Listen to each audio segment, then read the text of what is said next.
everybody, Omar here, your knife of the party guy, and I am back with another fun-filled video for you. And today we're going to be taking a look at a brand new knife that I picked up at the Blade Gallery today, designed by legendary knife maker John Arnold. And as you guys can see, I've got three other knives out, and the reason I've got these three knives out is because it's sort of significant to what's inside this case. These are what I like to call signature knives. Now, a signature knife is pretty much a knife that a certain knife maker is known for, such as, say, Rick Hinderer. He is very well known for the ZT 0562, and this knife is now pretty much a staple in Zero Tolerance's lineup, and it's probably never ever going to go away. But it's the knife that Rick Hinderer is known for designing alongside Zero Tolerance. And this knife has actually reached like legendary status. I don't think there's even a person in America that does not have this knife, if they're a knife collector, that does not have this knife in their collection. Such is the case with South African knife makers. We have the Deshorn Imvubu.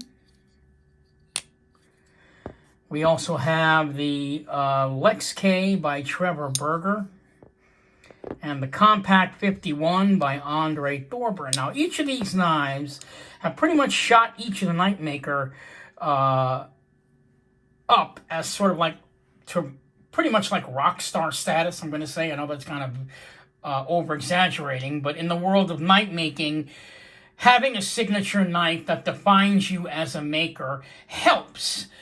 So let me put these three away, because what I have in this case is actually the signature knife of John Arnold. Now, John Arnold is kind of a much more obscure knife maker. Not a lot of South African knife collectors would even discover him, or probably wouldn't even put him in the same popularity category as, say, Andre Thorburn with his Compact 51. However, John Arnold, nonetheless, is a very important knife maker in the world of South African knife making. A little background on John Arnold before I show you what's in this case. John Arnold used to be an architect. And I think that's kind of important, because when I pull the knife out, you're probably going to see why his knives look so funky looking.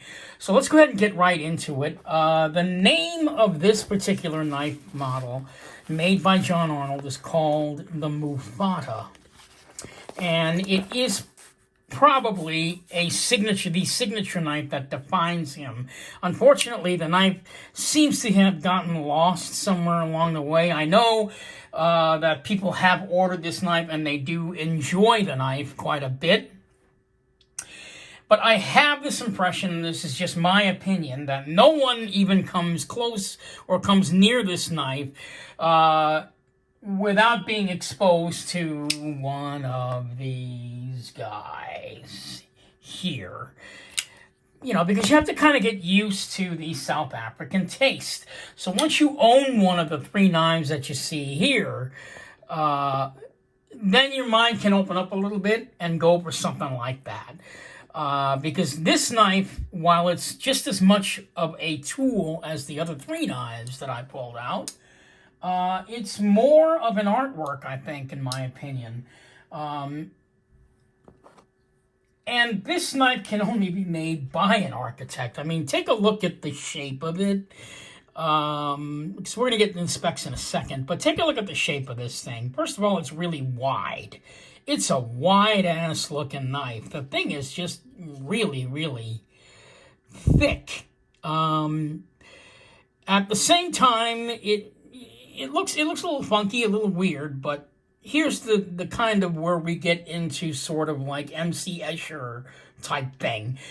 Ergonomically, it feels fantastic in your hand. So it might look kind of funky looking, but the knife feels fantastic in your hand when you hold it, because it fills your hand entirely.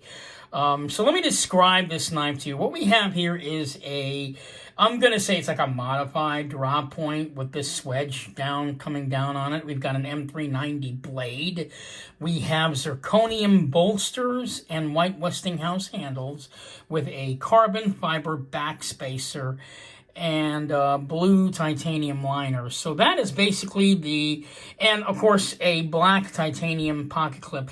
That is basically the description of this knife in a nutshell. However, as far as an artwork, if you take a look at the knife a little bit closer, you'll see that it has a yin-yang design.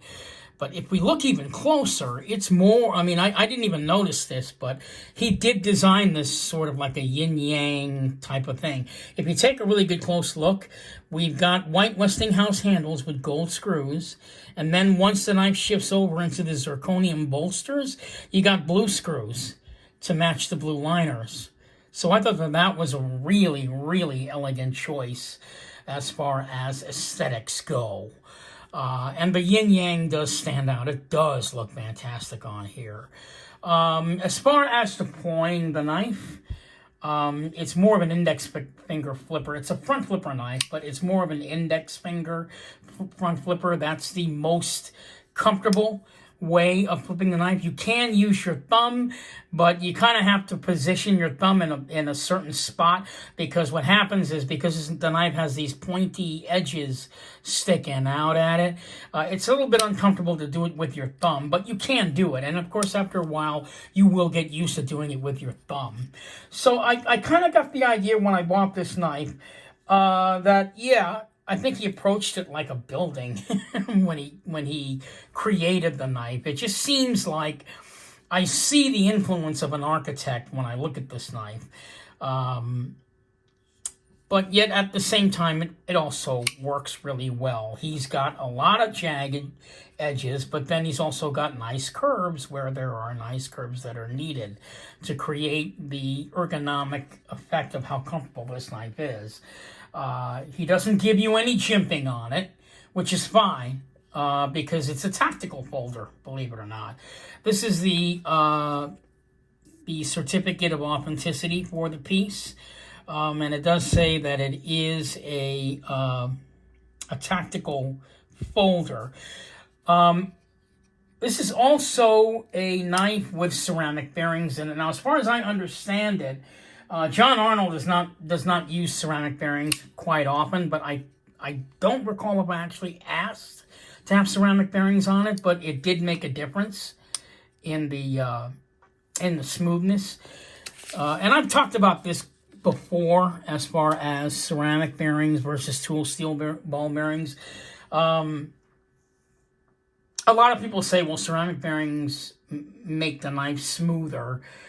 I think that's more of an after effect as far as the use for ceramic bearings. I don't necessarily believe that ceramic bearings make the knife smoother, so much as the reason that they use ceramic bearings is for the longevity of the knife. Ceramic bearings, they don't produce any heat, so therefore there's no friction, so technically you don't have to actually oil the knife, although it doesn't hurt the knife to oil it anyway. But it does create a smoother action on the knife. So that's just a benefit of ceramic knives of ceramic ball bearings, rather than the sole use as far as why a knife maker would use ceramic bearings in a knife. Because I've got a lot of South African knives that do not have ceramic bearings in them, and they're just as smooth, and I've just demonstrated that on my past videos. So let's go ahead and get into the specs on this knife, and then we're going to go and do some size comparisons with some production knives that I've got. So let's just go ahead and get into it. The specs are provided to me by the Blade Gallery, because they're the only ones that actually have the specs on this knife. So this knife, again, is made by John Arnold. The blade length of this knife is 3.3 inches. The total length of the knife is 7.75 inches. The weight of the knife, this is a heavy sucker, I gotta say. It's got some heft, and yeah, it's pretty heavy. The item weight is about 6.2 ounces, but it feels heavier than that. It really does. And, yeah, we've got an M390 blade, so there you have it. So as far as, let's go ahead and go right into the size comparisons right now, so you guys can see the size of this knife and pretty much just how big it is. So we're going to start off with one of my favorites, the Sebenza the large Sebenza 21.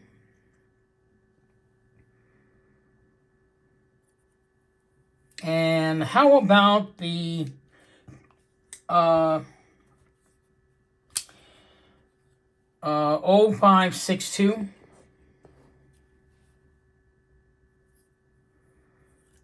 All right. And then we also have the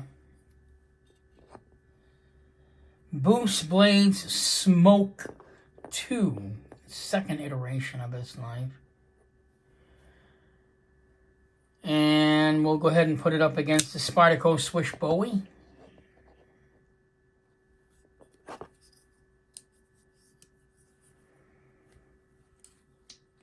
How about the Kershaw bare knuckle knife?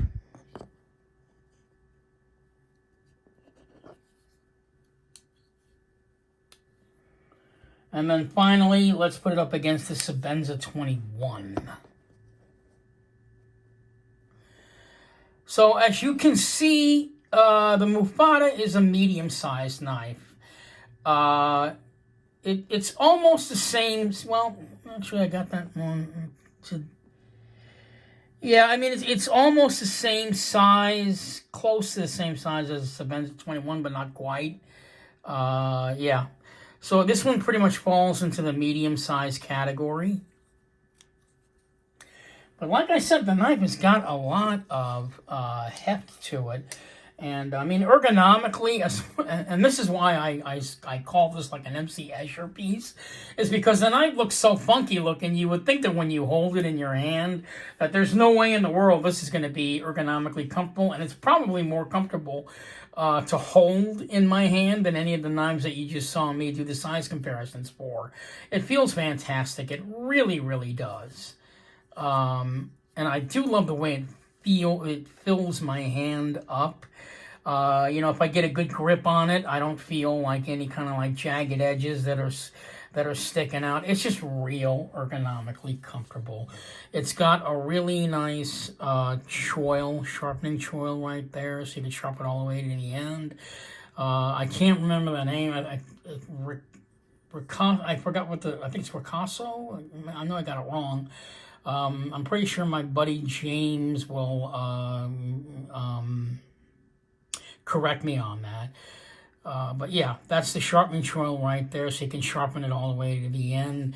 Again, the blade is, yeah, I would say it's like a modified drop point blade.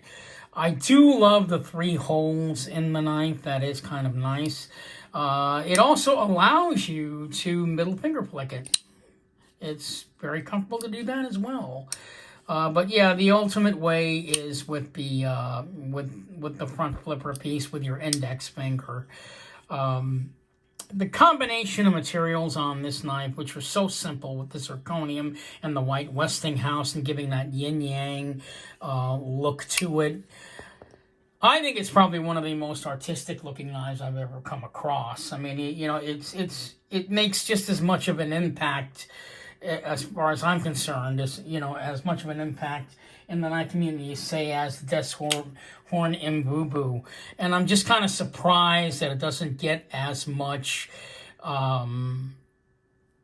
credit as it should, because this is really a great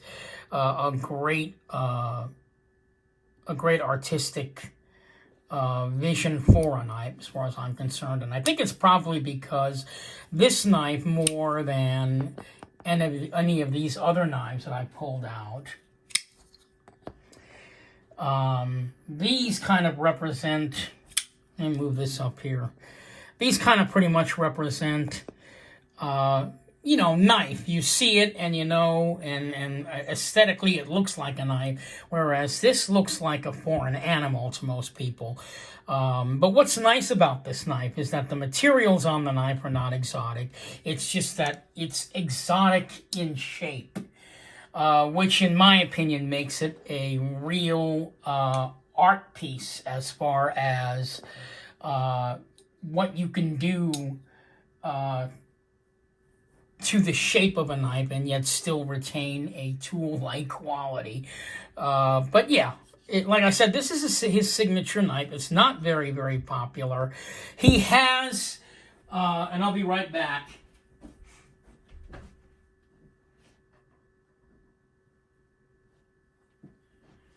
Yeah, John Arnold has made other knives that look more like knives. And here's an example of that.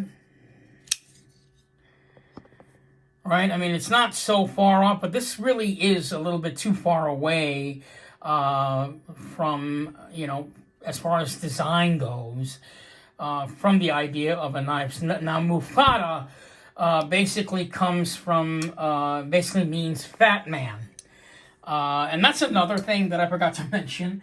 That John Arnold apparently he used to be an overweight person. He's not anymore.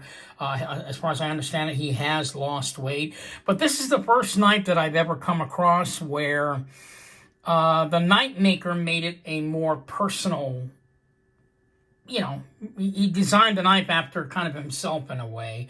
Who knows why? Well, I've never heard of anyone actually doing that, but it makes the knife a little bit more personal, obviously, for the knife maker. So I think design-wise, putting out this knife was, you know, it probably took a lot of courage to do that. You know, in other words, he's making a statement about the way he looks, but maybe he's making a statement about the way he looks in a knife and how that can be good, I guess. But in any case, what he came up with here, I think, really is compelling. I do love the design. I love the ergonomics of the knife, and I can really appreciate this more as an art piece because of the way it's shaped, and of course, because the guy was an architect at one point, even more so than, say, the Mbubu, the Lex K, and the Compact 51, which are very popular South African knives. But because this knife is so personal in that way, I think I can appreciate it more. And I also appreciate the design more because of that. So there you have it, the John Arnold weird-looking Mufata. And, you know, you may not find this knife in everybody's South African knife collection or in a lot of people's collections. But if you're looking for a knife that is considered exotic, yeah, this may be for you. A lot of times people think of exotic as the materials that are on it. I mean, like shark's teeth and whalebone and plants and all kinds of stuff. But this is just your simple zirconium, white Westinghouse, and carbon fiber. So for the backspacer. So none of that stuff is foreign, but the shape of the knife looks quite foreign. And you might step back a bit and think, you know, this looks kind of weird. I don't think I'd want to have it type of knife, which is true. I mean, but when I saw this one, I just had to have it. I'm into the sort of, I'm really into South African knife makers doing stuff like this, where they're going outside the box and are trying to create something that does not necessarily resemble, you know, the shape of, like, say, like a regular knife. And in South Africa, that's one of the reasons why I like South African knives so much, because you're going to find something totally off the wall, yet totally awesome at the same time. So this is Omar, the Knife Shark guy, signing off. Just wanted to give you guys a quick look at the new knife that I've got. Yeah, again, this is as far as I'm concerned, more of an art piece than a knife, although this is still a tool. Keep in mind, this is still a tool, and it's one that you can, obviously, you would want to use if you owned it. But yeah, it's more of like a kinetic sculpture to me, if you know, as far as I'm concerned. And that's why I got it. I do love the way the knife looks.